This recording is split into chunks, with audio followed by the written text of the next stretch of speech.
digitalization mean for occupational health and safety? Anyone? Good morning. Can I be heard? Yes, please go ahead. Okay, now when we speak about digitalization, it's a paradigm shift from the paperwork to the digital aspects. Now, making use of reporting platforms, we have the Power BI. Now, when majority of the make use of Power BI, what does it mean to Power BI? Whereby it records number of safe and unsafe decisions by workers, and then it also shows the departments that practice the safe and unsafe. Now, let's make example of the engineering department. It could tell you there is 41 unsafe practices in that department, and it will also tell you there is 10 safe practices in that department. So it's a summary of all the activity happening on site.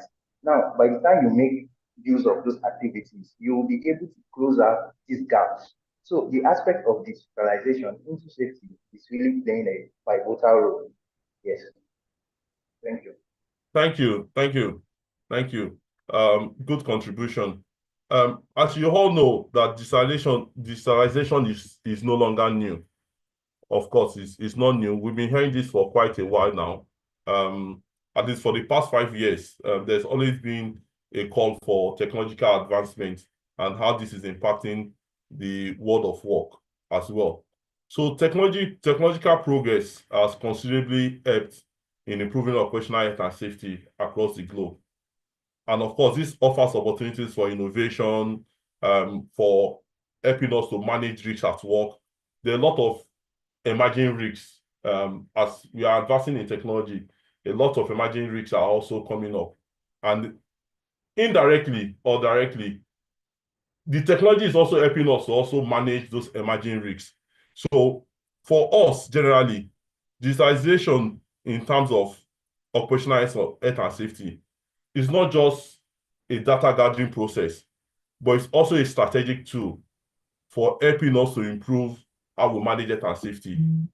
It's also an opportunity for organizations, decision makers, business owners to be able to look at the data that this thing is giving us to make sound decisions about how we manage risks, where we have to invest more, and of course, the kind of training we might also need to give to our employees. So it's a strategic tool for improvement. So if I may also ask, how is this shaping the global working lives of workers? Anyone? How is this actually changing the global working lives of workers in relation to health and safety? Yes. Can I be heard? Yes, please go ahead. It's shaping the global industry in the sense that now workers can freely, based on their own convenience, report some of these unsafe behaviors and recommend possible solutions. So by then, they might not necessarily come to your office or meet you in person to tell you. They could just be on their comfort of their home or their department or office and make some of these complaints. And in possible measures, they can also improvise a recommendation to close out these gaps. So it has gone a long way. Now people can freely complain and make recommendations to ensure that those gaps are being closed. So it has really gone a long way as compared to the paperwork whereby they write. Yes, you're right. It's actually changing the world of work. Recently, we've seen a lot of shop floors, a lot of FMCGs, manufacturing companies. They're integrating artificial intelligence and digitalization on how they manage their workforce. Even at the shop floor, you can check how people, the kind of risks they're exposed to. For example, on the shop floor, when somebody bends, through data and AI, you can detect the number of unsafe posture the person has experienced within a working day. It also gives you opportunities to be able to take the vitals of organization. For example, if the stress level increases, you can detect that early as well. It's just like the way we use our smartphones or our smartwatches that can detect your body temperature, that can tell you your heartbeat rate, that can tell you how many walks you've made as well. So these are all integration of technology, artificial intelligence, and big data to help us manage our workforce in terms of health and well-being as well. So yeah, so good contribution. So let's now look at some examples of technologies that has elapsed over time, that has helped us to improve health and safety. And these are all making use of AI and digitalization to help us drive health and safety at work. So we'll look at one of them, one after the other. Then I'll also ask for your contribution as we proceed. So let's look at smart robots. Not until recently, many of the robots that were used in manufacturing and construction, even in the oil and gas, were barely machines performing repetitive work. Most of these machines were just purchased to do repetitive work. But this has gradually changed over time. Of course, in the past, most of the machines, robots that we use were actually used for welding work or most likely just for assembling operations. But this has changed over time. We now have what we call smart robots. The smart robots interact with humans, and they make use of data over time through that interaction to make decisions and be able to, even when the humans are not there, based on the history and data they've gotten over time and from history, they're able to self-work on their own and also take up some tasks that human could have done as well. So we are beginning to see more and more robots helping us to do more smart work. They're more flexible, unlike in the past. They make use of artificial intelligence to predict how particular work should be done in terms of handling repetitive tasks, even in terms of how they speed up the tasks as well. So currently, we are seeing more robots being, more organizations investing so much in smart robots.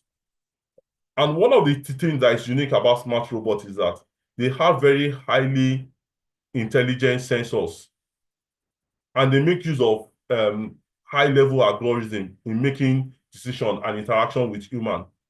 And they also allow workers to be removed from hazardous situations. We are seeing that in more of manufacturing organizations where complex tasks are done using smart robots. They also handle repetitive tasks better and also are more precise in terms of quality of output is more. And this is often used to support aging workers as well. As the workers are getting older, people are beginning to replace them with more and more smart robots. So smart robots is something that's come to stay. And for most manufacturing companies, they are also utilizing this as well. You can see an example of that in one of the shop floor where a smart robot is being used. We also have what we call exoskeletons. Exoskeletons are new one-assistive devices. What it means is that you wear them, okay, and they help you to reduce the stress or the manual handling risks on your body as well. And they also support workers in carrying out manual handling tasks. What that means is that it reduces the pressure on your body and helps to support the musculoskeletal system or your body structure as well. So one of the great advantages of exoskeleton is that it supports workers with physical impairment as well. We are beginning to see this. Most organizations who have people with disability or impairment, they can also use this to support work and also allow them to be able to maximize the level of work they can do at work as well. We also have, let's look at this video quickly.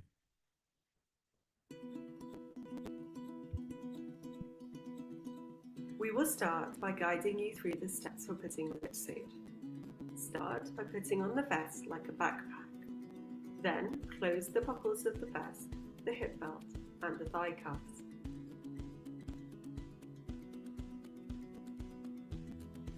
When you use the lift suit for the first time, it needs to be adjusted to your body size by tightening it on your torso and legs. Be sure to tighten it enough that it does not slip but remains comfortable to wear. You might have to readjust the lift suit fittings a little after you've started using it to achieve optimal fit and comfort. Next, adjust the bands at the side of your hip. This will prevent the cuffs from slipping down your thigh. The elastic elements on your back that store the energy should be located on the vest. To adjust the lift suit to your body height, move the adjustment buckles on your lower back. Loose band ends are potentially dangerous as they could get stuck. To avoid this, there are loops installed to safely secure all loose ends.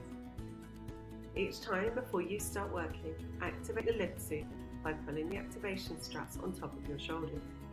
This will tension the elastic elements so that they support your back and hips when lifting and leaning.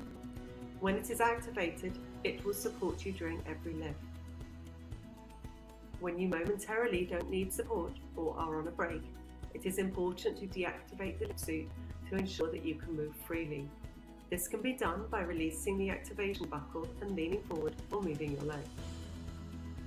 When you start using the lift suit, your work will feel somewhat different. Therefore, we advise that you take some time to get used to the lift suit. Increase the time of use step by step until you get completely comfortable wearing it all day. A good way to get started is to test the support the lift suit provides you. One way is to activate the suit, lean forward, and release the support.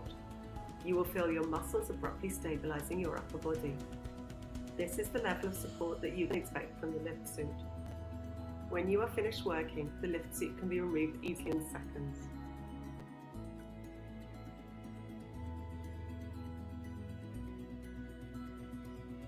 Okay, thank you. These are just to give you an overview of how wearable support are used. It's actually used to guide, help you maintain good posture as well, and also help to reduce musculoskeletal injuries at work as well. So we are seeing more companies investing in accessories like this to support and improve workers' health and safety at work as well.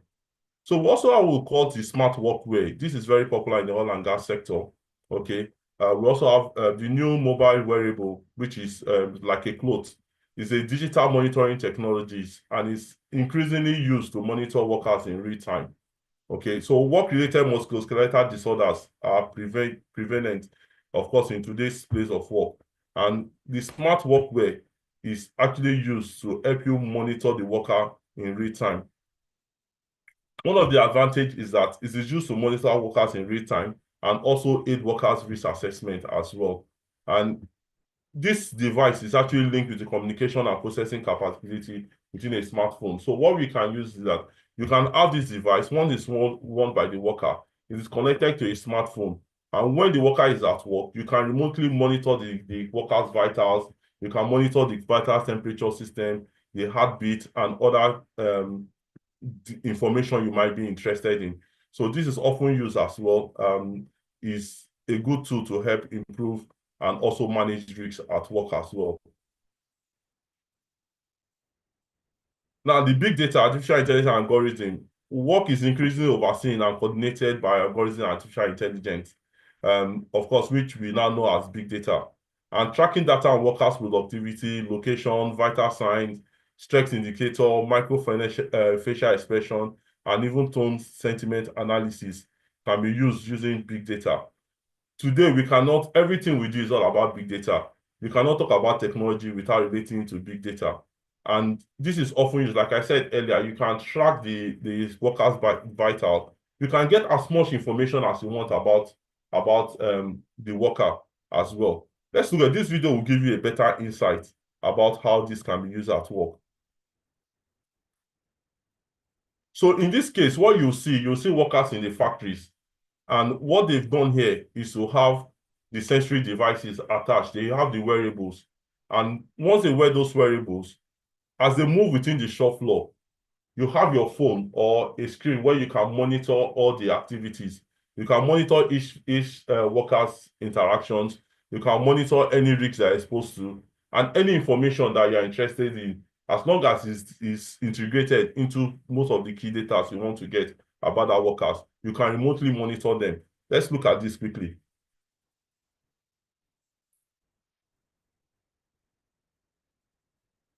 So you can see as the workers move around, they can tell you the issues. This is about, you can see the guy is not wearing hard hat. He's already triggering, he's already giving us an alert that, oh, this guy working on this machine is not wearing gloves. You can see he's saying, let's see, we'll pick one of them again. Look at this one. He's saying light controls. in this case, this guy is rushing. You can see the signal. It's already telling us remotely. We are getting, this is saying trunk positioning, back posture.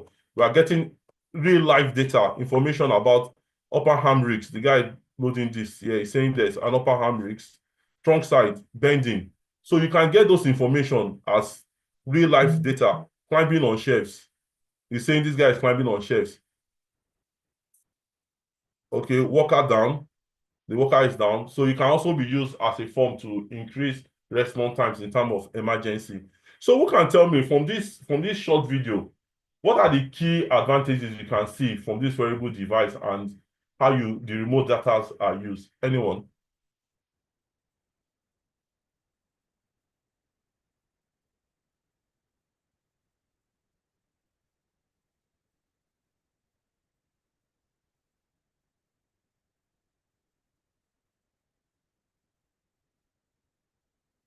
Any advantage of using this in a shop floor? Yes. Good morning, everybody. I think as seen in the video, there are so much advantages. One, I would say real-time identification of hazard and also spotting of unsafe act of work by employers on the shop floor. Thank you. Okay, thank you. So we can, yes, you're right, real-time data tracking. So you can also use for emergency. You see when the guy dropped, it triggers an information telling us that, or someone has fallen down. So it allows us to be able to respond quickly and smartly as well. You can also use it to use as a form for your BBS tool, your behavioral-based safety tool, because the data, with this, at the end of the month, you can look at all the data and make a decision. How many, if I pick worker A, how many bending was picked by this, bending rigs is associated with this guy's movement in a month? How many non-conformance or unsafe act was registered against this particular worker? You can use that and use that information to know where to train the personnel as well. So this is one of the areas AI is also helping us so that we can target trainings that are more beneficial to the individual rather than just giving generic training. So, of course, we also have sensors and smart protective devices. Protective devices are just changing from the basic PPE. We now have PPEs that are smart, that can sense the environment, that can tell you if there's any hazardous substances around where they are working. They can detect and they can also alert as well. So once they detect, they also alert the control room to let them know that this area is unsafe as well. Let's look at. Miners work in dynamic and unpredictable conditions. They are exposed to health and safety hazards. Mine companies are constantly working to make this environment safe. What if there is a smart and intelligent way to make the environment in mines safer? Meet Joel and Samuel. They are two miners who work at Smart Mine, a technology-advanced mining company. Today, they have been tasked to prepare the mine face for blasting. Let's see how they plan to do this. Joel and Samuel start off by wearing their smart gear, which is integrated with a wearable technology. The jacket has an integrated smart sensor, which monitors their vitals such as heart rate, blood pressure, fatigue level, ECG. It also has the capability to detect dangerous contaminants like carbon monoxide. The helmet comes with a hands-free communication system, which helps Joel and Samuel to communicate with other miners and the mine operations room. A smartwatch is handy as it helps them map their route in the mine. With their smart gear, their location gets updated into the system. Joel and Samuel plot the safest route to the site on their smartwatch. They follow the mapped route to the location and arrive at the destination. Joel looks at the proximity location of other miners and machines in the area and alerts them that they are going to detonate the explosives. The explosion happens. Rocks fall and there are some dangerous contaminants in the atmosphere. Joel and Samuel are trapped. They start feeling dizzy. The vital signs, blood pressure, ECG, are in the abnormal range. The smart gear automatically triggers an alert to notify the mining operations room and other miners. The mining operations room notifies the nearest rescue and emergency services. The The rescue team is able to locate Joel and Samuel on their smartwatch and maps the safest route to rescue them. The operator at the same time is able to monitor Joel and Samuel's vitals and communicate this with the emergency services. The rescue team arrive and pull off the boulders and gets them out of the mine. The vital signs show some improvement. The paramedics arrive on time. Joel and Samuel are back safe with their families. The wearables kept everyone informed about the health and safety of the miners. What you have just seen is one among the many possibilities of wearable technology in the mining sector. Imagine the possibilities. Deloitte Wearables. So imagine it's the possibilities, imagine life that has been saved. Imagine where what technology is helping us to do. Technology is not just about changing from paper to technology, but also looking at how it's helping us to change the world of work and helping us to manage risks better and giving us faster processes as well. So we also have the likes of virtual reality. This is being used recently. It's commonly being used now for training individuals. And one of the advantages of this is that you don't have to expose the worker to a dangerous situation because you want to train them. You can put the worker in a secluded room. For example, if I want to train someone on walk at height, I don't really need to take you to an unreasonable height before I train you. I can put you in a room with virtual reality. It takes you to a world where you find yourself walking at height. The processes is you are taken through the process of walking at height and how you can walk at height safely. So it's putting you in an imaginary real world. It's an imaginary world, but you're also doing the task as if you're in a real world scenario. So digital reality is also becoming very common these days, whether for fire fighting training as well. It's also used for advanced fire fighting training as well, where is you put in a world where it's assumed there's a fire and you have to respond and act in a responsible manner and also be able to use your fire extinguishers as well. So virtual reality is used and is one of the areas that we are beginning to see more training organization investing into as well. Of course, you can see an example of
Okay, so we can go on and on. We also have what we call additive manufacturing. This is also used to help us increase safety and reduce risks people are exposed to during manufacturing of complex systems as well.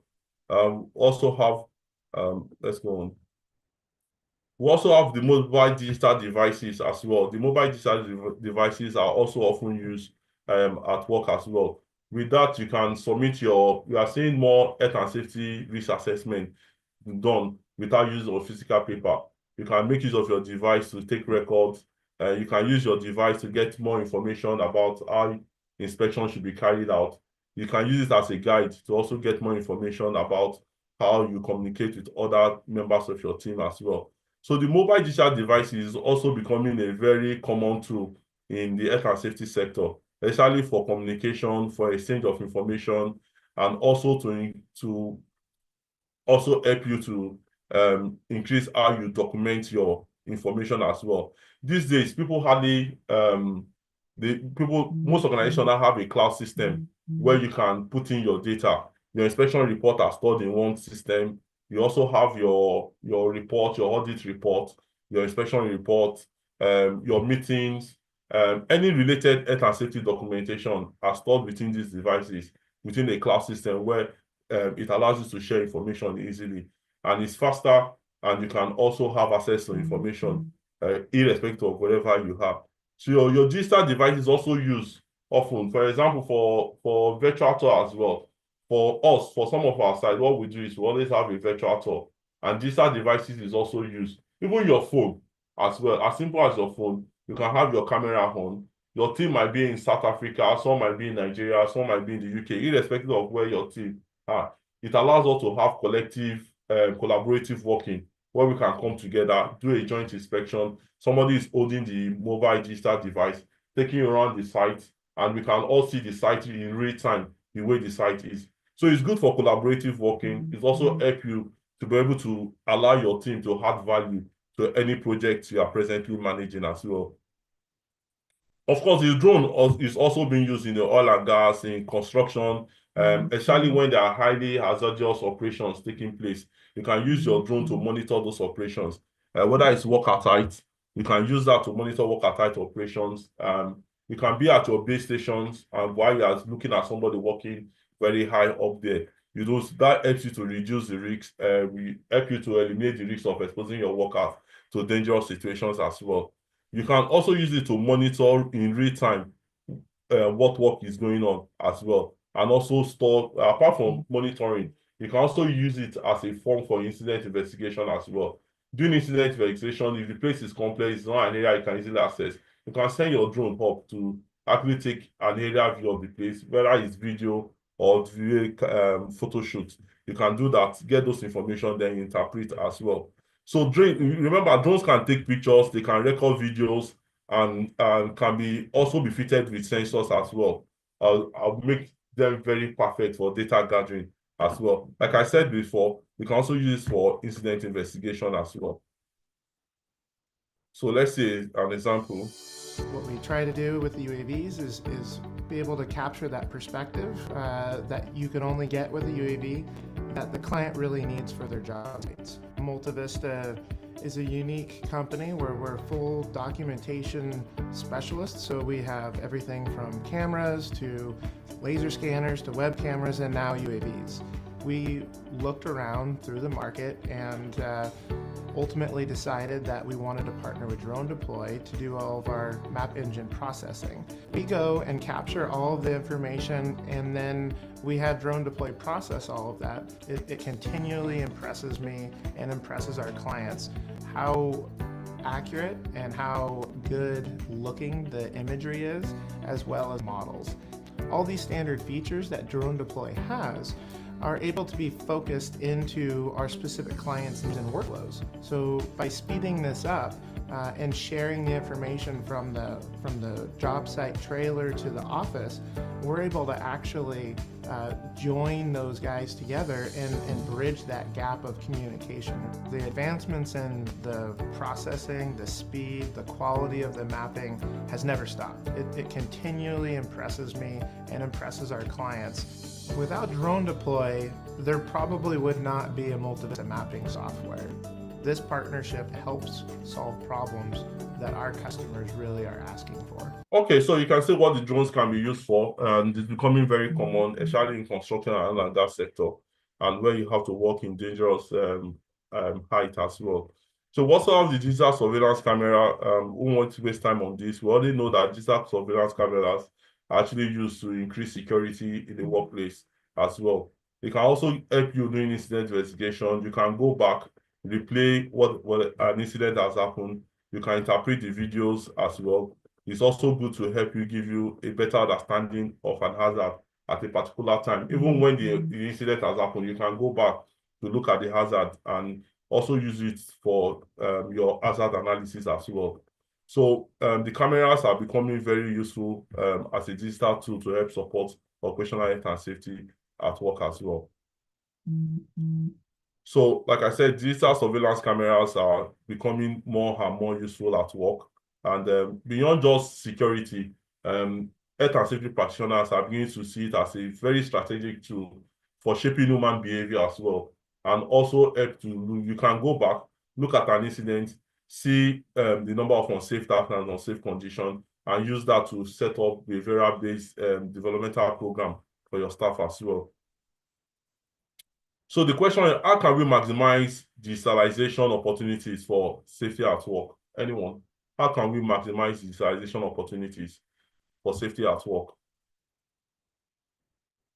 So before we answer that, I think I've got some series of questions here before we go. So you're supposed to choose one out of between A to D. Sometimes you can have more than one correct answers, and you can pick the wrong answers. One might be wrong. You might have 2 or 3 correct answers. You might just have one that is wrong, depending on how the question is structured. How can organization maximize the opportunity of digitalization for safety at work? Anyone wants to try? The first answer is by embedding technology through investment, training, and change management. B says by implementing policies that support innovation while ensuring data privacy and dignity. C is by replacing human oversight with automated AI system. D, by integrating digital tools into OSH culture and aligning them with safety objectives. Which one is the wrong answer?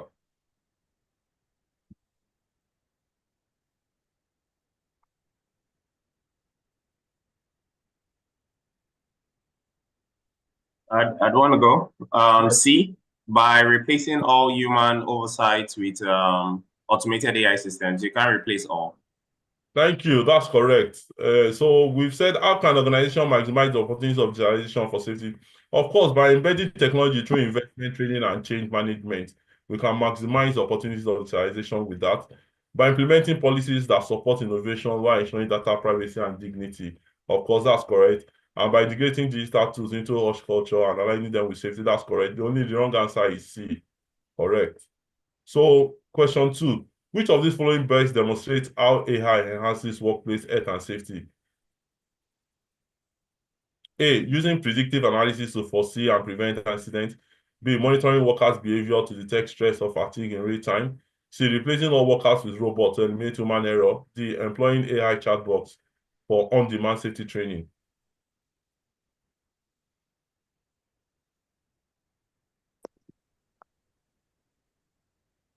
Anyone?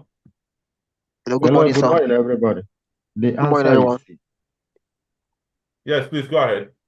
Please tell us your name so that we can know who's talking, please.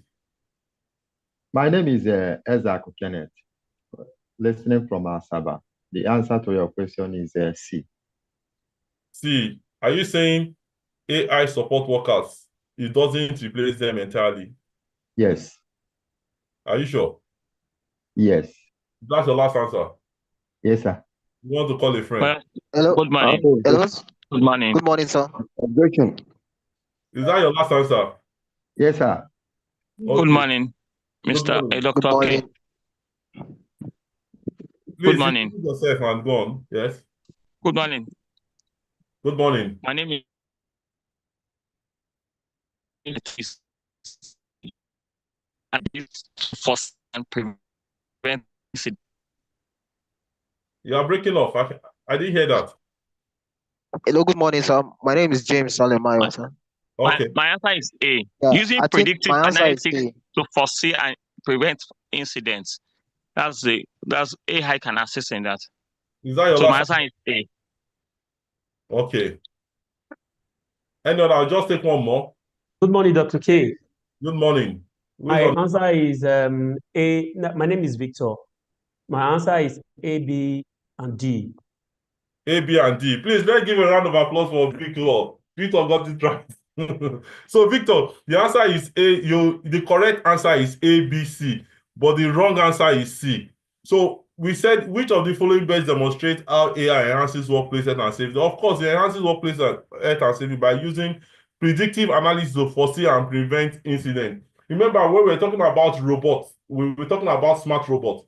Smart robots interact with human, and they use the information history from the interaction of human to predict future behavior. So that's why, even though there's no human, smart robots can then react like human because of the history. And so they make use of predictive analysis. That's correct. We also said B is correct, monitoring workers' behavior to detect stress and fatigue. Or look at your smart wristwatches. You know, when you jog in the morning, it tells you your heart rate. It tells you about your temperature. It even tells you, it can even tell you if your heart is going to fail. Oh, guy, look at your heart. Oh, the heart is beating. You need to go and take a rest before you collapse. So those are examples of what smart digitalization and AI is helping us to do. So you can help you to monitor workers' behavior. Then D is deploying AI chatbots for on-demand safety training and support. Sometimes you can now get real-life support, even during training. You're on training, you are chatting with someone. Remember when you call your customer care, sometimes they are not online. You have chatbots, you drop your message, it's giving you real-time information, even though the customer care operative is not around. It's not just used in customer care, but it's also used to solve safety solutions as well, where people are giving you real-life solutions about safety during training. You've conducted a training, the training is over, somebody is asking question, and the tutor is getting it wherever he is, and is giving answers immediately. Sometimes the tutor is not around, but the robot, the AI chat box is giving you real life solutions, just like the way we have our chat GPT. So the wrong answer is C. We have 2 more to go. What is the major benefit of using wearable and smart TP in the workplace?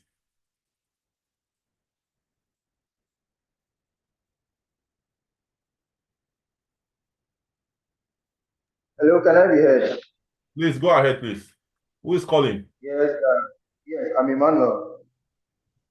Yes, so I will go for the right answers, which are A, C, and D.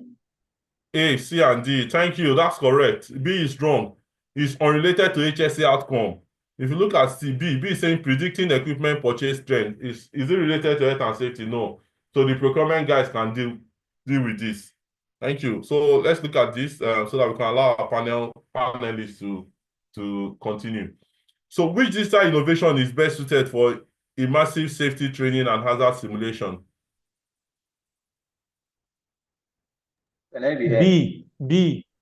Who is saying B, please? Where are you calling from? What's the name, please? So my name is Victor. I'm calling from Abuja. Oh, thank you, Victor. You said it's what? B. I like the way you confidently failed the answer. Oh, for real?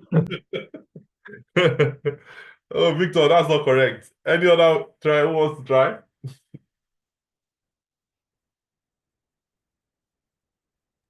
Okay, so my name is James. I'm calling from Bayelsa.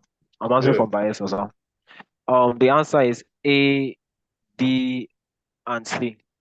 Oh, I like the way you smartly failed it as well. Any other? Can I go? Can I go? My name is Ajia Klewe. Yes, please go ahead. It's all of the above: artificial intelligence, augmented reality, smart surveillance camera, big data. All are best suited for immersive training. Thank you.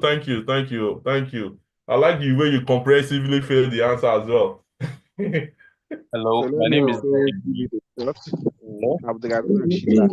The correct answer should be augmented reality and virtual reality. What? Sorry, you said what? The answer is My what? name is. B, augmented reality and virtual reality. Is that your last answer? Yes. I think we might need to do 50-50 here. So I'll do 50-50. Good morning, Engineer K. Good morning, sir. Good morning. Okay, my name is Adejumoke Shongulano. I think, calling from Lagos, I think the answer is A, artificial intelligence, because it sort of like covers, it's like an umbrella coverage for all the tools you might need to digitalize your safety trainings and hazard simulations. Thank you. I love that explanation. Lovely one. Not that it wasn't correct. My name is. My name is Bidin. Thank you, okay. Yes, please go ahead. Okay. I will say the answer. Can I be heard? Yes, please go ahead. C and D, because you made mention of smart surveillance, such as the drone and the CCTV, and you also rightly made comment on the big data, whereby you can easily grasp the real-time activities of the workers and providing a solution. So I would say C and D are the right answers. Okay. So yeah. Okay, my name is Jimmy. I want to say something. Streaming from Lagos. It's it's B, C, and D. B what? B, C, and D. B, C, and D is the correct answer. Maybe I should give opportunity to one of our panelists, two of our panelists to do. Hello, sir. Can I come in, sir? My name is James. Yes. James again from Bayelsa. Yeah. From what I'm seeing, I think the answer is B and C. The answer is B and C. B and C. Yeah. B and C. Okay. Not correct. Good morning, Dr. K. Anyone? Yes, please go ahead. I'm Shulaja Sulaiman. Please, Sulaiman. Yes, the preferred answer is A, artificial intelligence and big data dashboard. Okay, so let's quickly do this exercise. Let's quickly do this exercise let's see how AI can help us and see whether AI can be correct or not. Can we quickly go on ChatGPT, put this question and let me know what the answer will be? Quick one. In 2 minutes. Let's see what maybe the AI will be smarter than human, or human is smarter, or maybe I'm not the one just telling you the right answer. Anyone, please, let's go on ChatGPT, put the question and let me hear your answer. Or if you have AI chat box, I don't know if you have any. If you do, you can put that as well. Let's know what will be the answer. Engineer K. Yes, please go ahead. Yes, before we check ChatGPT, one of our panelists feels he can beat ChatGPT. I would let Mr. Sylvester have the floor to answer this question. Please go ahead. Okay, good morning, everyone. Good morning. So I think the answer is B. The answer is B.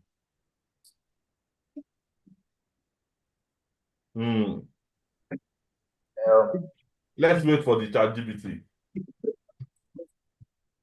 We'll see whether our head of OHS consultant is as smart as AI. Oga Sylvester, you failed it too.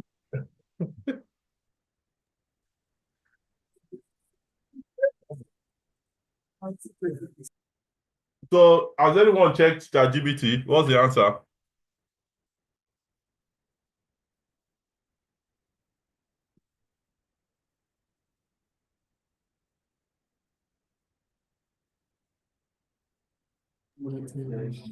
Engineer K, another beautiful mind of the panelists wants to give it a try. Ronnie. Okay, Engineer K, sir. Yes, please go ahead. I think the answer is B. Because it says which innovation is best suited. I mean, all of them might be suited, but which one is best suited? And you check the word immersive safety training is actually that you are creating like an identical scenario of if that thing should actually happen. And on the word there, hazard simulation, we are like simulating real life occurrences or how it will be. And the only way you can achieve this is through virtual reality and augmented reality. Okay. So anyway, I think yes. Okay, so I checked Meta AI now. Yeah, and it gave me 3 options, sir.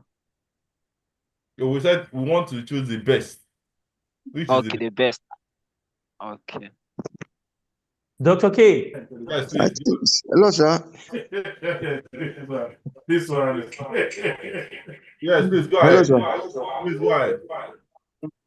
Okay, my name is ChatGPT is saying B, which I actually mentioned in the first place. ChatGPT is becoming very lazy these days. Becoming very lazy. Hello, Engineer K. Yes, please go. I just took 1 minute so that we just go. Hello, good morning, sir. Yes, please go. Hello, good morning, Engineer K. Good morning. Who is on the line, please? Mr. Yakubu, sir. Adiola on the line. Good morning, sir. Good morning. This is Bernard from PR1. Bernard, please go ahead. B is best suited. Okay, thank you. So the answer, B. The answer, so that we don't, so that we can allow the panelists. B. Yes, thank you. So the answer actually, forgive me if I said you were wrong and you were right. Okay. So it's just to keep us thinking. The answer is actually B. The correct answer is B. Okay. He said which digital innovation is best suited for immersive safety training. Look at that word, immersive. Immersive, that's you're in a virtual world. If you watch the video earlier, the lady was holding a virtual reality, but he's finding himself in an immersive environment, in a different environment. It takes you as if that's why they use the word immersive safety trainer. There are others are also good for training, but the best is augmented reality and virtual reality. That's the answer. So whoever use ChatGPT, I think let's be careful about how we use ChatGPT as well. Okay. So why is it important to align digital tools with organizational safety culture? Why is it important to align digital safety tools with organizational culture? We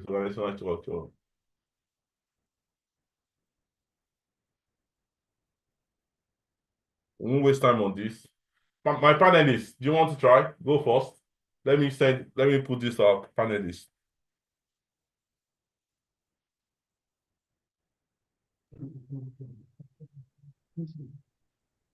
Adewale, do you want to go? You want us to try?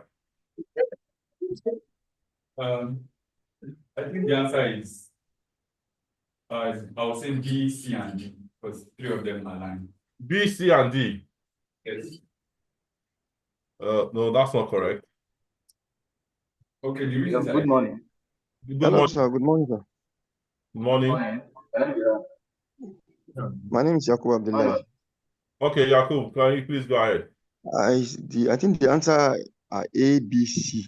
A, B, C, and D. All. All. That's Yes, not sir. correct. Can I be heard?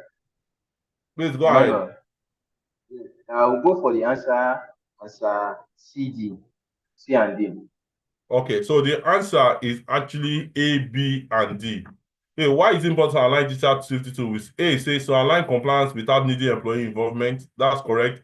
In case of to ensure compliance without needing employee involvement, if you look at the cameras, when you have the cameras, what do you think people will do? They will normally adjust their behavior, right? So it helps you to enhance compliance without, in fact, even if you use the drone, you can use the drone to check somebody working outside, whether they are compliant without actually being involved in the task as well. We also have to enhance adoption, trust, and long-term impact, which is also correct. C, to create synergy between human behavior and tech system.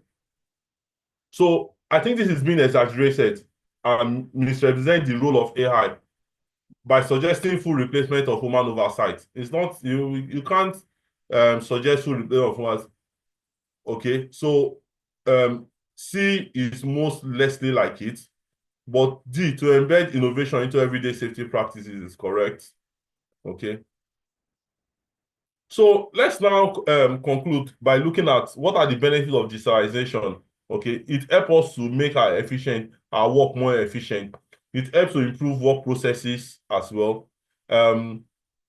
It also enables us to be able to better analyze data and improve in our decision-making skill as well, because you can make decisions quickly as well. It also helps you to remove workers from hazardous working situations, just like we've seen in our previous videos.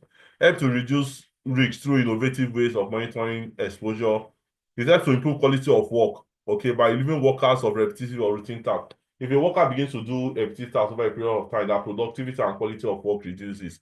Of course, smart robots can help you do that. Permit workers to benefit from higher level of autonomy and flexibility. Workers are more flexible. They are more free to do other things, while the robot can help us to support the work we want to do. They also offer opportunities for training as well. You can target your training to where it's more useful. It helps you to reduce legal action, help us to reduce operating costs, improve standing between stakeholders and other corporate responsibility as well. Okay, so you also have access to more diverse workforce to the labor market, and also help you to reduce aging group. The aging group can still be at work by supporting them. You remember we talk about exoskeleton. Even though somebody is disabled or they are old, they can still be part of the workforce. You don't have to use them off the work. There are support tools that can help them still be productive at work. So in conclusion, okay, what we should know is that this digital leap is not just a luxury, okay? It's a necessity in today's world. It's actually a necessity. You can't do without digitalization and AI in this modern way, in this modern world of work, if you want to actually improve health and safety as well. And we should know that organizations that embraces AI and digital safety tools will not only safeguard their workforce, but they will also strive and develop and move with what the world is saying, and also help to reduce their operational risks. It will help you manage risks, reduce litigation, and of course, at the end, it will also make you be ahead of all your contemporaries as well.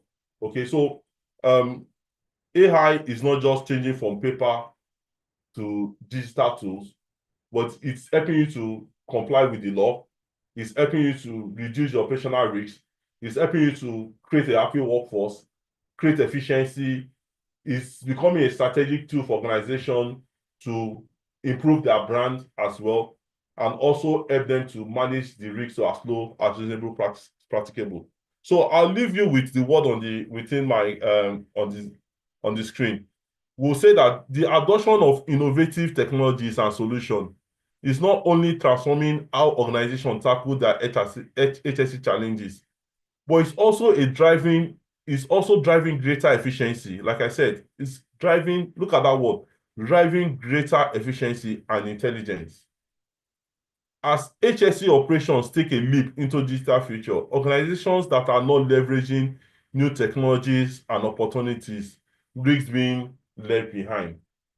So as decisions, as health and safety practitioners, as decision makers within the organization, are you still living in the 80s, or you are setting smart decisions when you are putting on your budget for the year? Are you looking at how you can use AI and technology to improve your business processes?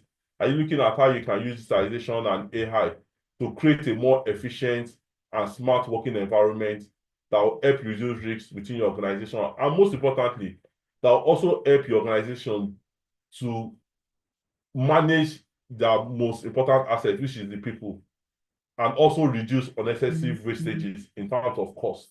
So, and then I also say thank you for joining us, and do have a nice day as I hand you over to our panelists. Thank you. Thank you very much. Yeah, thank you very much, Engineer Dr. Kayode Kole. That was a beautiful keynote. I'll drive this now to the live audience. If you have questions on this slide that was shared, just drop them in the comment section and we'll get right to it, and Engineer K would answer some of your questions. So you have the next 5 minutes to drop your questions while we rub minds with the panelists that we have here. So, Mr. Sylvester, in this industry, how has AI been used, or what are the changes you're seeing in the OHS industry? Okay, thank you, Maiwa. Thank you for having me. Good morning, everyone. I think though the keynote speaker, Engineer Kayode, has, let me just say, stolen the show. They are stolen the show, but I think he has done justice to AI and digital tools. But there are some areas I want to also expand on what he has said. There's no doubt the role of AI in the OHS industry and profession. There's no doubt that AI and digital tools have actually improved the way activities or jobs are being carried out within this industry. Yes, I could recall years back, even the bogus permit to work system, that you have to move from one validating authority to the other, signing permit, jumping from office to office. You see the whole process is taking the whole week. And you know, in project management, time is of the essence. And what we have here today is that most of these permit to work systems have been digitalized, and you don't need to be signing papers or moving from offices to office to get the permit to work sign, right from the risk assessment, method statement down to the issuance of the permit to work system. I think most of these procedure have been digitalized. So what you need to do now is you can just get a digital form like a checklist. Then you just quickly complete from office, send to the next person like a link, and before you know, the permit to work is ready. Now, what is the benefit of this? It has made the process faster and smarter compared to when it is done manually. And one other area also that I've seen also is the area of working in the confined space. I wouldn't want to go into what he has said. So I want to add to what he has said. Like confined space, for instance, we've seen where robot rescues an entrant that may have collapsed from exposure to asphyxiant gas, such as maybe like hydrogen sulfide. As a video I've seen that human don't need to go in, or you don't need to test the space of the presence of the gas. When someone collapses, I think the usual thing or the standard before now is for you to test the space and see if the space is free, or you need that entrant, the rest of someone that is going in to rescue to need to use self-contained breathing apparatus for such rescue. But now if you have a robot, the robot can quickly go into the confined space and bring out and rescue such person. So it's something I've seen that happened. And I think he has also mentioned the use of drone, where you need to have maybe after adverse weather, for instance, and you have a complex scaffolding. You know, after adverse weather like high wind or heavy downpour, you don't need to expose humans to go and inspect the structure, the scaffolding structure, for instance, to see whether the scaffold is still in good shape and is still safe for use. So all you need to do now is to use the drone, for instance, to check if such structure is still okay for use. So you can see the benefit or what AI and digital tools have brought to occupational health and safety profession. Thank you. All right, thank you. I noticed in my live section, most of you are dropping your email addresses. I feel that's because you want us to share this slide with you. So I'll ask Engineer Dr. Kayade's permission if these slides can be shared with our live audience. Yes, of course. We can share the PDF. Will be available. Okay, thank you so much.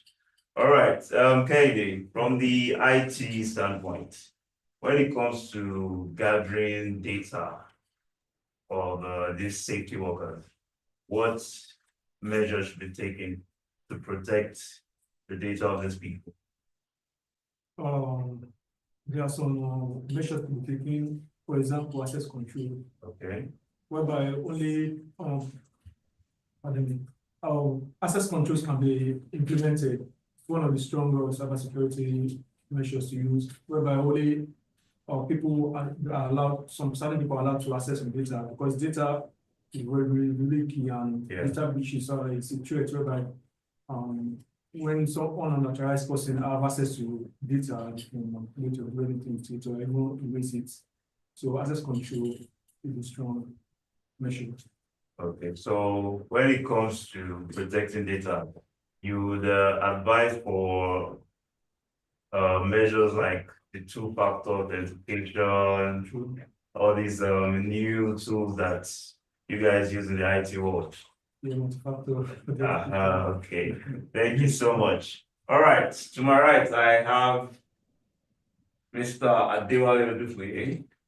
So in your area, which is first aid, defensive driving, how has AI driven that industry? And just shed some light on what we don't know.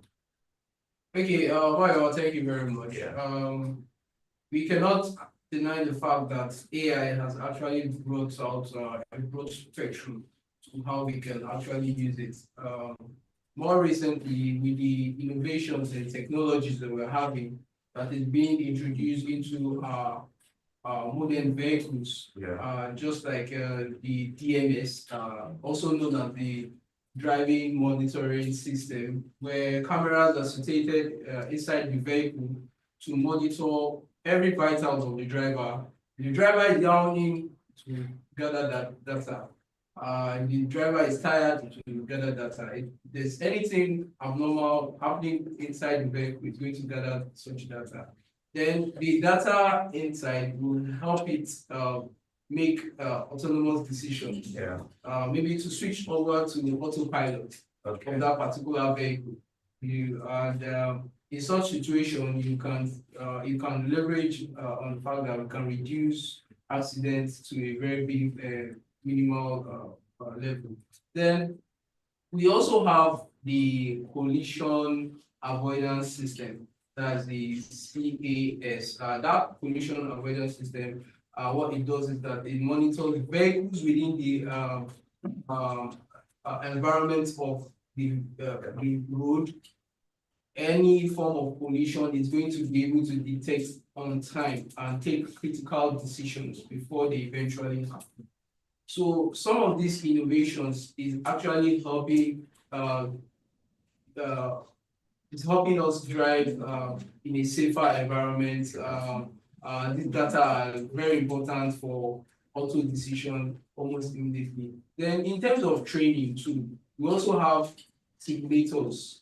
You understand? Instead of exposing people to real road situation where the chances of incidents happening is usually high, you put them in a simulated environment, you understand, where everything they feel around them while testing their driving skills is simulated in that particular environment. If they go the wrong turn, it's going to, they will feel, if they bump into a ditch, they will feel the car bumping into the ditch, all because it's being in the environment.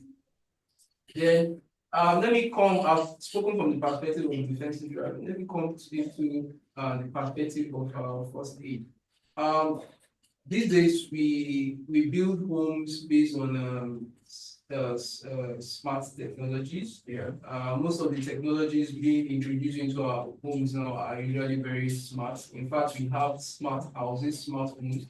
They are able to detect any form of irregularities that is happening within our homes. It's going to detect smoke. It's going to detect fire on time. In order for us not to, so it takes us from a reactive situation to a preventive situation. We prevent all these situations from even happening, so that we don't have any form of response when it comes. But aside that too, we also need to look at it from the perspective that the technologies that are being built these days within the home, the camera sensors within the house, it can detect if somebody is having a heart failure. You can quickly call the emergency numbers, call fire centers. Your wearables too that they spoke about earlier on, you can detect some of these heart attacks, heart failures on time before they eventually happen. All these innovations are driving and pushing really hard for preventing any form of incident. Oh, thank you very much. That was very good. Rooney, please can you share with us where digital tools, these new tools, AI tools, helped improve safety on site or at work for you? And you mean like real life? Yeah, real life example. Okay, an example I'll give is that one important aspect of the safety is being able to recognize behavioral patterns, behavioral strengths, because as a safety officer, traditional can't be at everywhere at the same time. Yeah. So that's why you have your health and safety management system in place. And this system is meant to drive itself process. But there's still going to be behavioral issues. People are going to not conform and watch.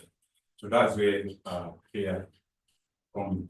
For example, the MT was saying about camera sensor. So I've been to a site at BI in a facility that there's a camera, just similar to that, there's a camera, there's a sensor that picks up on everybody and every person, every activity. Now, you know, the way AI works is that AI relies on information that and it works with this information. But the beautiful thing about AI is it's self-learning. in the sense that it learns from circumstances and past events, and it uses that to improve itself. Yeah. So, for example, as this camera is speaking there now, let's assume there's a particular section that you are supposed to go to, and there are some set of PPE that you need to be wearing. Now, the camera has been programmed that if people are not putting on this PPE, raise an alert. So if someone goes there, the sensor picks, because now it's going to be seeing changes in pattern, shift pattern, behavioral, things that are like outliers, like things that are anomalies, and it's going to send a signal. So probably the safety officer, the safety person can be in another location, and we will get an alert that somebody is doing something wrong. And I'm not saying this like it's something I saw in real practice, like in multinational facility. So that's one of the aspects. There are other things like predictive analytics, whereby AI is able to predict incidents and even carry out an incident investigation. In that same facility, there was one I saw that in terms of predictive analytics, whereby the AI could predict if a machine is going to have issue or is going to it needs maintenance, because they have fed it information. So you measure things like frequency, usage, how they use, and even inspections like that. So other ways like drones too.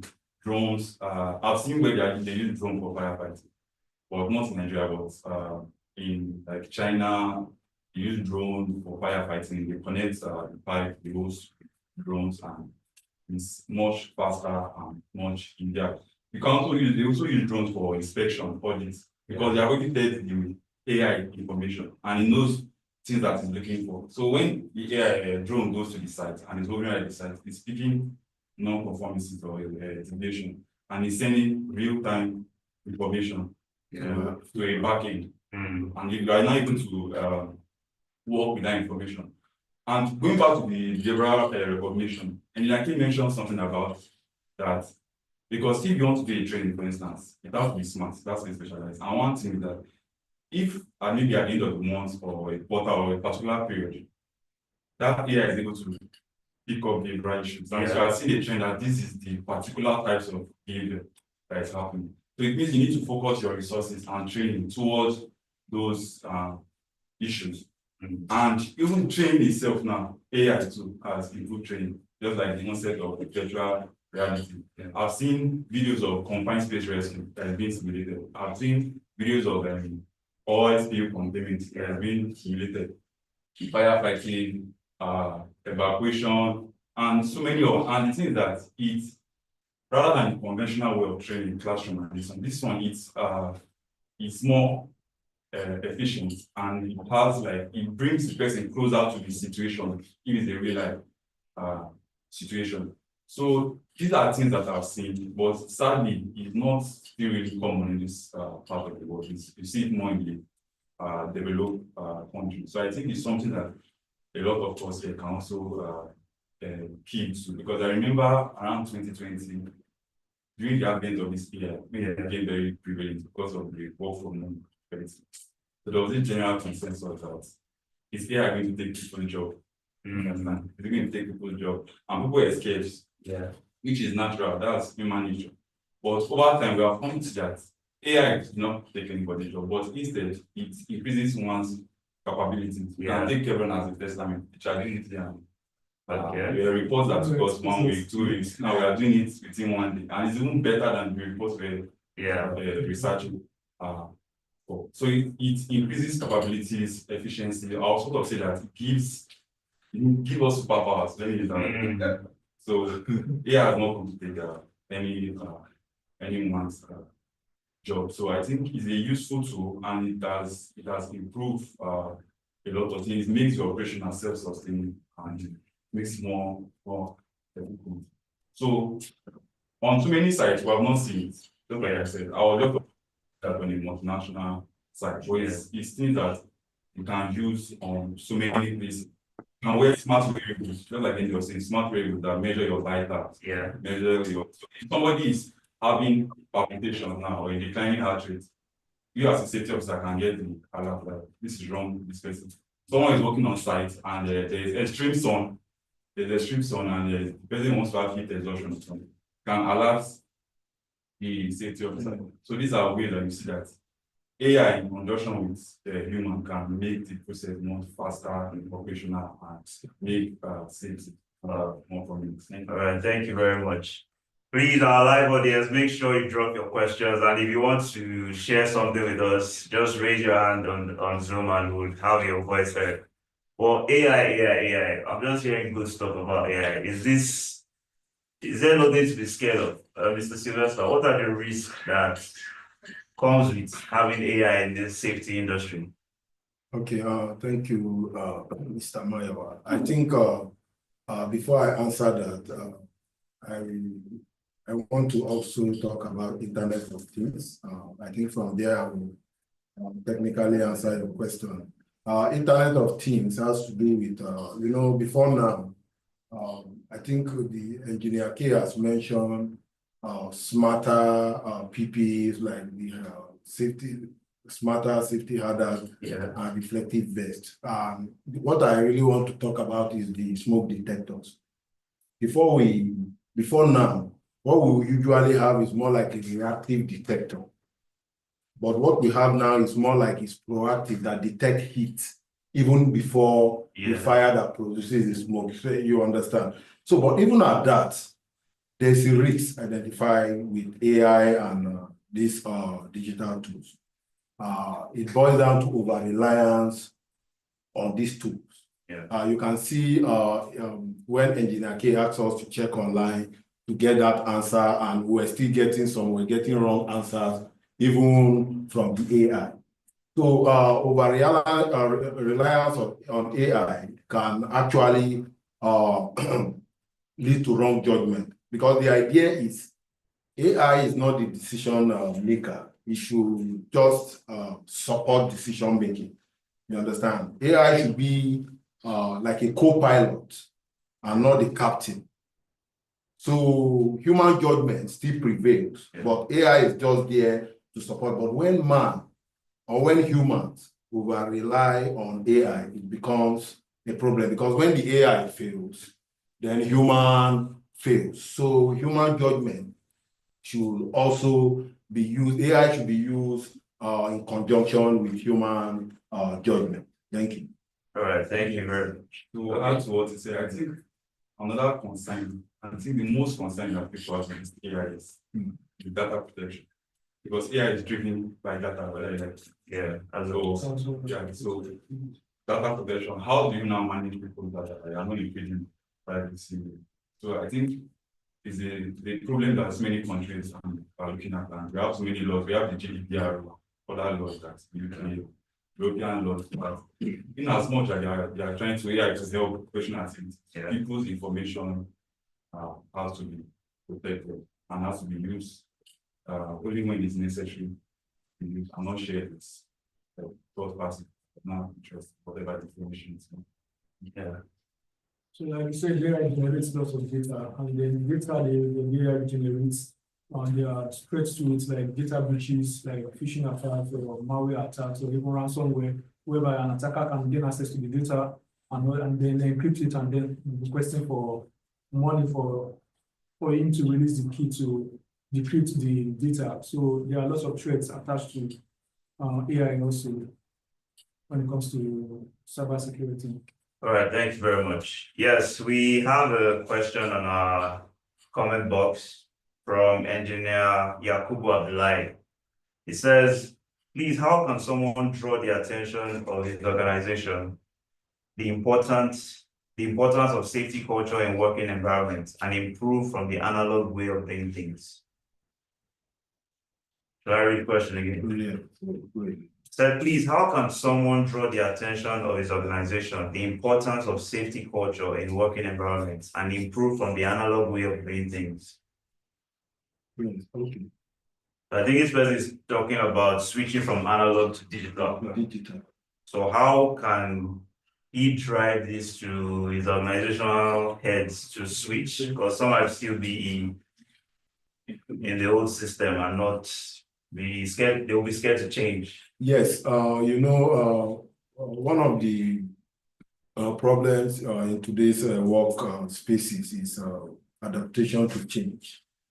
because most organizations, what they actually look at is cost. What is this change going to bring on the table? So they do the cost benefit analysis to see if this change is going to actually, the benefit is going to outweigh the cost. So what you need to do is, I think such organization, you need to, training can go a long way. I think training can go a long way because here at Chevron, I think we are also offering a course on, I think, digitalization and the importance of digitalization and AI.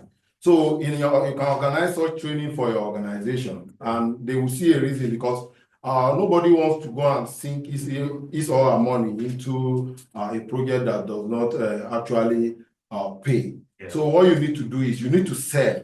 You continue to sell because change is not something that is easy for people to adopt, not to even talk of an organization that is going to sink money into. So because the truth is digitalization, if you are going from paper, you need to also sell to them that this is, okay, you can use even paper as an example, like what I said earlier. You see the cost of going to print permit, the cost of discarding the permit after some years, and you can weigh it with the cost of just having a digital tool, permit that is digitalized. You understand that you just need a folder on your Google to just save it there. So when the organization weighs in the benefit and see that the benefit outweighs the cost, I think they will switch towards that crude way of working, the modern way of working. Thank you. So Sylvester, I think in addition to that is that what I'll say to that person is that Chevron should be used as a case study. Yeah. So he can write to us, he can reach out to us, and we can actually give him a blueprint, but at a little fee. Thank you. To add what Sylvester said, something I used to paint like scenarios. There's something we call the iceberg. Iceberg. Okay. As an iceberg, how does an iceberg appear? It's always like a underwater, like a mountainous. It's just a small part of it that comes out of the water. So that cost that you are seeing that you are going to incur, that I think is a problem. It's just that you are seeing, but the benefit, the remainder of the structure underneath the water. So you might not see it physically, but over time, once you strategically invest in not just AI, like digitalization and trying to change your system from an analog world, your operation will be faster and there will be more efficiency. And when there's more efficiency, what does it mean? There's increase the revenue and output growth. So that's the best. Thank you so much. Engineer Yakubu, I hope your question was answered. And if it was, please let us know in the comment section. So I'll throw this question out to the live audience, and if anyone on the panelist wants to answer. What is your biggest hope and fear for AI in safety or in the safety industry? What are your hopes? What are your fears? So please let us know if you have something to say on this question. Raise your hands and we'll let you be heard. Mr. Adewale, your hopes, your fears, do you think AI will take over the world and rule us, or which side are you leaning on? Hopeful or fearful? I'm not. Hi guys. All right. Yes, you can go. Hi Ronnie. Hi Wale. Hi Mr. Sylvester. Bola Onke speaking. All right, Mr. Bola. How you guys doing? Fine. All good. Right. Great. I just want to say thank you to Mr. Engineer K. I saw some insights today that would make life a lot more easier for us safety persons on site. You can actually be on your desktop and you can see the behavioral patterns of everybody on the work sites. And I think it's a win-win for everybody. It takes away the stress of having to walk around, having to shout like Mr. Sylvester will shout on site. It takes all that away, but it's a way to go. It's a way to go, especially for people that will be traveling out, it will be easier to adjust to those technologies when you get there. And I hope that for some of us that are still working under business owners, I hope they too can key into this development and to make life easier for everybody. I really appreciate this session. Thank you, everybody. Thanks. Thank you, Bala. Thank you, Mr. Bala. And yes, I can see Engineer Yakubu just sent a thank you message. Oh, okay. We answered your question, so that was nice. We have another question from Abejide Itsunu. She says a lot of people panic on the issue of AI and digitalization taking over. So what is your say on work and worker displacement before people turn into emotional hazards? Let me take that again. A lot of people panic on the issue of AI and digitalization taking over. They say, what is your say on work and worker displacement before people turn into emotional hazards? Okay, please, can you take this question? A lot of people panic on the issue of AI and digitalization taking over. Okay. What is your say on work and worker displacement before people turn into emotional hazards? Okay, thank you. I think this is part of what I said earlier. Just as I said, AI does not, AI and these digital tools, they do not work on their own. AI uses algorithm. An algorithm is a set of information that the computer uses. It does not come from anywhere. It is also from human. Yeah, it's programmed by human. And there are things, obviously, that AI or robot or some digital tools cannot do. Or if they must do, they must be used along with human, with human knowledge. So obviously, we've seen that cry that, okay, robot will come and take over everything. But we can also see, you and I must agree with ourselves this morning that it is not possible for AI to take over the jobs of human, the whole job. They can come and take some, but they cannot take all. And even the decision we make on daily basis, we can't rely on computers to make such decisions. Yeah. So they can support the decision, but they cannot come and make the decision for us. So AI cannot take, my answer to her is that we should keep telling people that AI will come and support us, but there's no way AI is going to take our job. AI cannot fly this plane. AI will never be the captain. AI can only be the co-pilot. Thank you. Just to add to what you said, humans, we are dominant species. We're dominant species, okay. You have to say that we are not the strongest animal, we are not the largest, but why are we still the one domineering that over years evolution, we are still the one because of the size of our brain. Science to see that human brain is still the most strongest computer in the world. So are you saying if AI tries to dominate us, we humans will do AI program? It's not possible because you shut it down. Yes, there will be a fail safe. Yeah. No, I'm supporting you. I'm saying we will not even do like a program. In elementary computer study, they say garbage in, garbage out. Am I correct? Yeah. So the AI does not operate on its own. You understand? We created AI. You understand? You can't. They said you can't. They say you can't disrespect your parents, or I don't know. You know, I don't have that biblical. Mr. Sylvester, yes. I just asked ChatGPT a while ago that can you take over the world, and he said yes. Yes, that yes came from human. That answer yes came from human. I don't know if you are getting it. So it does not come from it because that answer, that question you asked human. And the answer, that yes is programmed by human. If you prompt it again, and ask you that it will say no. Charlie, you are wrong. I check another AI and he said AI cannot take over your. You think I'm very sorry. I'm very sorry. So you see, this AI is here to support us. AI cannot take over. Obviously, that is just the one. I think for me, my greatest fear for AI so far, since the advent of AI, has been from one word that says the reward for good work is more work. It's more I realized that ever since AI came, more work started coming.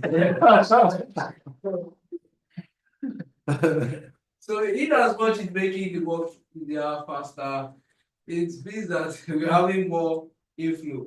You understand? So that's just my own greatest fear. But the fact that it's taking away my job, and no, it's not. It's only like you said earlier, it's only giving that support, and Easier. and it's making things more easier. And again, it's becoming more of an eye opener. To better things we can see and understand. And one good thing about AI that I love so much is the fact that it's the fact that it's accessible. Yes. You understand? Before now, if I needed information about certain things I want to do research on, and I go on Google, I am loaded with so many information, plus the one I need and plus the one I don't need. I start filtering. Which one should I use? And which one should I not use? But one thing I like about AI, I replace Google completely with ChatGPT, because I just ask it a question and it gives me what I need almost immediately. It doesn't give me other things that I don't need, especially when I need information at the pool. It's like very fast, and I want it to be as efficient as possible. Give me what I want. Unlike before, I'll have to compare this one I saw in this particular source, compare it to another source, and so on and so forth, and made me coming to a conclusion very difficult. AI has come to stay. AI is the future, and AI has a lot to offer humanity at large. That feels like something to print on the shelves. When God created the earth, He gave human dominion over the earth, including robots. Yes, even if you recall in social studies, they say the uniqueness of man, and that man has a complex brain. Now, man created AI, but I can tell you this morning that AI cannot create man. I'll ask ChatGPT that. AI cannot create man, but man created AI. So thank you. I don't know if you answered that question. Yeah, let's go back to the live audience. So Engineer Kubo, I heard you have a question for us or a comment. So please unmute your mic and you can have the floor. Hello, good afternoon, or good morning, still good morning. Good morning, everyone on the panels. My name is Yakub Abdullahi. Yo, can you hear me? Yes, we can. Okay. I think regarding the AI and fear of, I think what people sometimes fear regarding the issue of AI is the data, is their data. Because some people, maybe if you are even talking to some people, who is protecting the data? Who is the handler of the data? I think that thing too is part of the fear that maybe I think the HSC professional maybe need to do more regarding how they will make people to accept this digitalization of the HSC practice. I think it's very important, definitely. And then there is need for more awareness to be done, because definitely some, as one of the panelists said, that at least definitely the AI is trying to take over the work of people actually, because due to industrialization, one way or the other we just have to accept it, and then because it comes to stay, there's no two way about it. But the thing is that there are some fears that people have on it, and then even for instance upon the disadvantage of it, it's even something to look into actually, is advantage of using the digital regarding the safety and the whatever. Thank you very much for the time given. Thank you, Engineer Yakubu. Before I see Itunu has a question, but before that, I missed the question from Emmanuel Oche. It says, in an organization where safety measures is partly acceptable, I mean the analog way, how can HSE professional introduce the organization from analog to digital safety work operations without the organization having an idea on the analog way of safety before? Anyway, I think this was already answered by Mr. Sylvester. And also, Mr. Adewale suggested you find a way to get Kevron and exactly. We also have our IT specialist here who can help you out with that. But I'll have Mr. Sylvester just answer that question again for Mr. Emmanuel, moving from analog to digital. Okay, thank you, Mr. Emmanuel. Yes, Emmanuel. Okay, thank you, Mr. Emmanuel. I think as professionals as well, you must agree with me that what we believe in is continual improvement. And we've seen organizations, I know what you are talking about because we've worked in organizations, in organizations where, sorry to say this, most of these organizations that are owned by Middle Easterns, you know what I mean, those from the Middle East. You know, when it comes to safety, it's always a problem. They pay lip services to it, but they don't want to commit their resources to it. Yeah. So what you are saying, I think I understand, but as professionals, we are not to give up while selling this improvement from old ways of doing things to new way of doing things, like from analog or crude way of doing things to digital way of doing things. So what I expected of us is for us to keep telling them the benefit. Just as I said earlier, such organization, if you are the individual or the person managing health and safety, you can organize training for top management on this, the benefit of artificial intelligence and digital tools. You know, the training is going to go a long way because these are maybe some of these things that will be mentioned. Some of the benefit that will be mentioned in that training, because of that training, is something they are not familiar with. So you can see after the training, maybe their orientation will change towards the change you are trying to introduce. So for continual improvement, I don't think it's something you should give up. You should keep selling the idea of AI and digital tools. Thank you. All right, thank you, Mr. Sylvester. I hope your question was answered, Mr. Emmanuel. Miss or Mrs. Itunu, you said you would like to speak. You can have the floor now.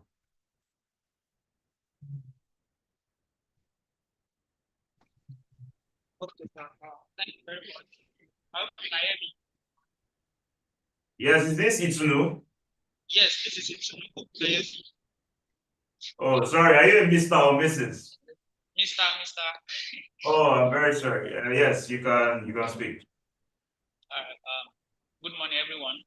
So I really appreciate this platform. I really appreciate for we upcoming safety professionals. However, the question I posted that a lot of people are panic on the issue of AI and digitalization taking over. That what you're saying on work and worker displacement before it turns to emotional hazard. I really appreciate the panels as they've answered. However, I just want to shift one or two discussions. I don't know if so. What I want to say is, I saw something online that right now those people working on the working with all these 3D jobs that AI is now taking over, and it is imperative to say, because we've been seeing it, that right now AI is being used to do the most dangerous tasks. That is lifting a very heavy object. Those people working with hazardous chemical environment and the likes. So what I meant by work and worker displacement before, those people that are working in that regard, you know, their own job now is at stake. So that's what I'm saying. That what is your say on work and worker displacement? Okay. Okay, to answer that, I'm of the opinion that AI will not take people's job. It will really ensure people do their job efficiently. Like for example, now, even in Kevron now, depending on your type of work I'm taking it away from safety now. You are an HR person now. You have AI, you have tools that you can now use for your HR activity. You are a finance person, you have tools that you can now use for anything. You are a photographer person. Even we as consultants, we do a lot of reports.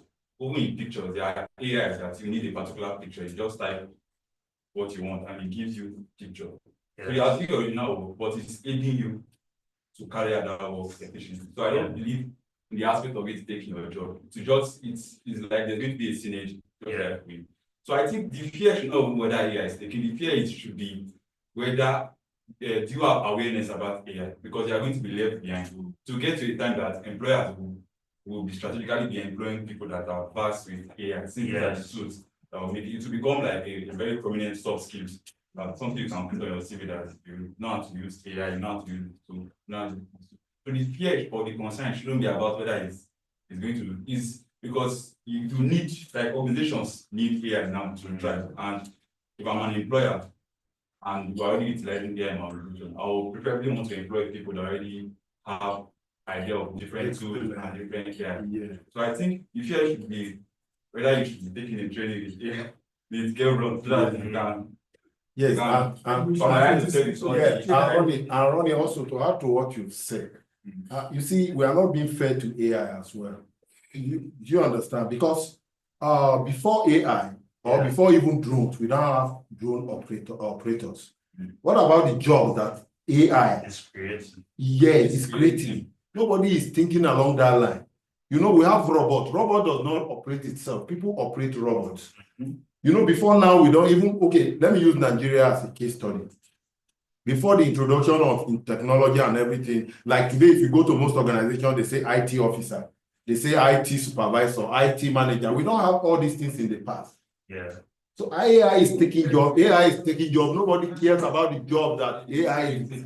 So I think we need to strike this balance that AI is taking job, because AI is as well creating jobs. Even in the US, I think January was recently, there was a company that invested $600 billion in the US for AI, and said by in the next 2 or 3 years, they will provide about 300,000 opportunities.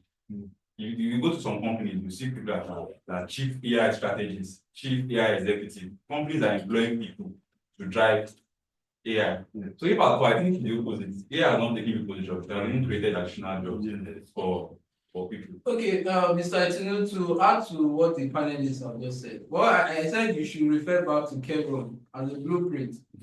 Ever since Kevron started using AI, we have doubled the number of our staff. Please, HR, can you confirm that? HR, louder, please. It's confirmed. So, what I can tell you is that AI is not here to take your job, yet. It's here to bring more job opportunities to us. So it's up to you to upskill yourself in terms of knowledge, capacity, build yourself. Where you have gaps on where you need to fill, try and fill them with courses that you can use to develop yourself. Yeah. Thank you. Yeah, and it doesn't take much to learn about this AI tools. Now, if you're going for job interviews, you say, they will just ask you, how many can you use? You say 2. The person that can use 50 AI platforms to get the job. So, do well to... Now, they won't ask, are you tech savvy? Are you AI savvy? Yeah, so I see, Mr. Mano, your hand is raised. Yeah, Mr. Mano, please, you can have it. And we'll be rounding up soon, guys. It has been a lovely discussion so far. Yes, thank you so much for the awareness and for the interaction. But my own question focuses on sustainability and maintenance, because extensive usage of these smart devices and all of this, over time it begins to downgrade, and when it's not being maintained, you will see that the efficiency and the work ability of these devices will drop. So, and I know sustainability has to go hand in hand with capital, with money. So how do we manage all of this? Thank you. Okay, thank you so much for that question.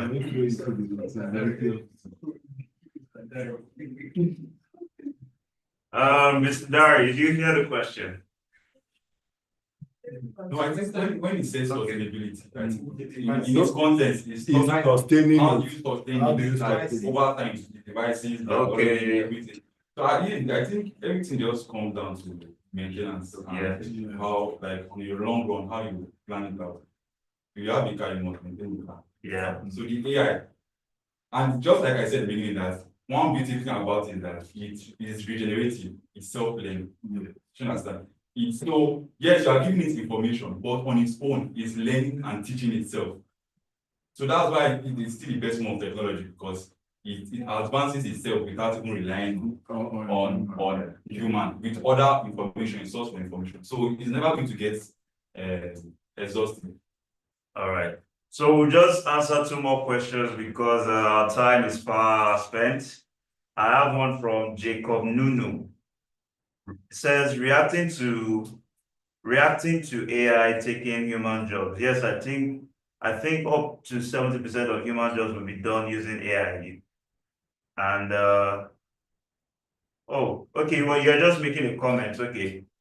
Mugochukwu says, what is the disadvantage of AI on the human mind or reason? What is the disadvantage of AI on the human mind? I think is what one thing about AI that I've seen, like from a personal aspect, that is making some in a way it's making people to now be lazy, and is reducing that initiative thinking by people. Let me give you a strategic example now. Before AI, people were sending out mail by themselves. Yes. But now everybody practically is using email. AI. So it could even be an email that you just need to put a one line on that. This regard. So you see someone sending an internal mail. Maybe the person just wants to tell you that he has acknowledged what to send, and it's saying.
All right.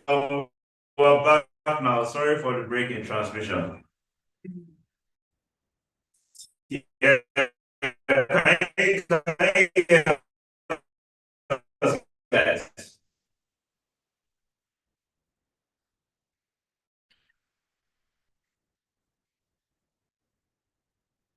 Hello, can everyone hear me?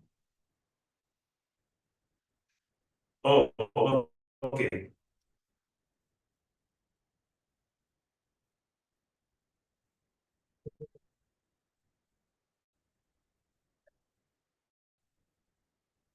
All right, let's go with that question again. Mr. was answering to Mr. Jacob Nunu on the tools used in OHSDI. Tools, just as I've mentioned earlier, we've mentioned earlier confined spaces. Also, we can use me for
All right.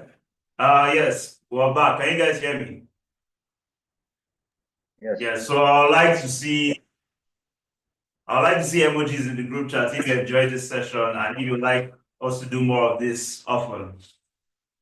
So 2 minutes, just drop emojis in the group chat, everyone. We have over 60 people here, I think. So let us know how much you enjoyed this session, and I would like to thank my panelists, Engineer K as well, for the beautiful keynote he shared with us. And to reach out to us, our pages are in the group, in the chat box. Oh wow. Yes, Mr. Gochuku, you dropped about 100 emojis here. You really enjoyed this session. So guys, if you are comfortable sharing images with us, please put on your camera. We would like to take a screenshot of our participants and our live audience. So please do well to turn on your camera while we take that screenshot. It will take about 30 seconds to do that. So for those that are comfortable sharing, yes, thank you so much. I see people turning on their cameras. So a few seconds now, we'll take that screenshot and we'll call this a day.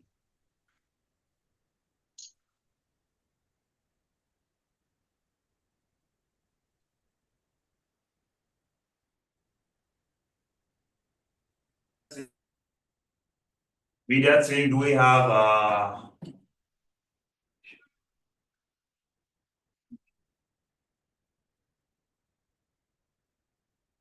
we ready for that screenshot? All right, 10, 9, 8, 7, 6, 5, 4, 3, 2, 1, and that screenshot will be taken now.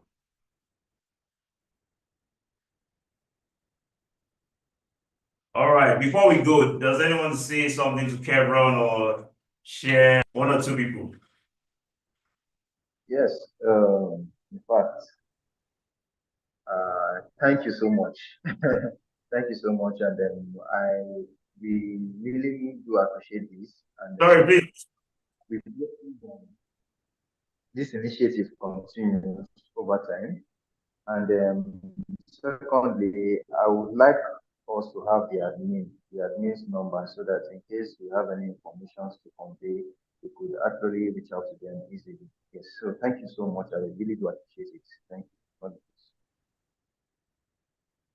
Thank you so much. I'll have someone from the team drop the number in the chat. Thank you, Mr. Emmanuel. Can you hear me? Any other person wants to say something before we close?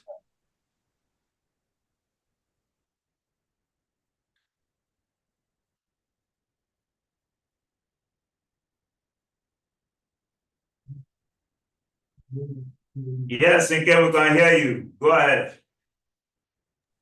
Okay, yes, I wanted to say I've dropped the number in the chat box. So I'll drop it again now.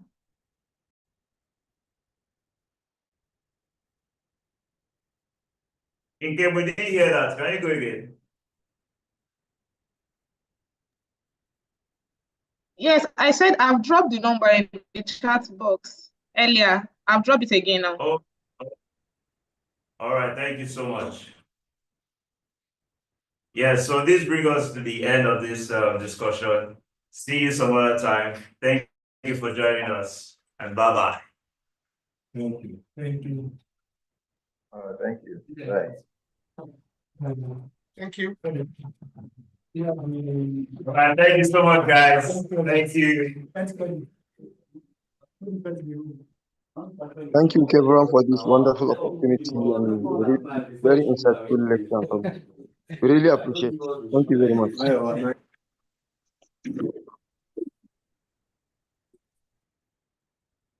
I thought you were there.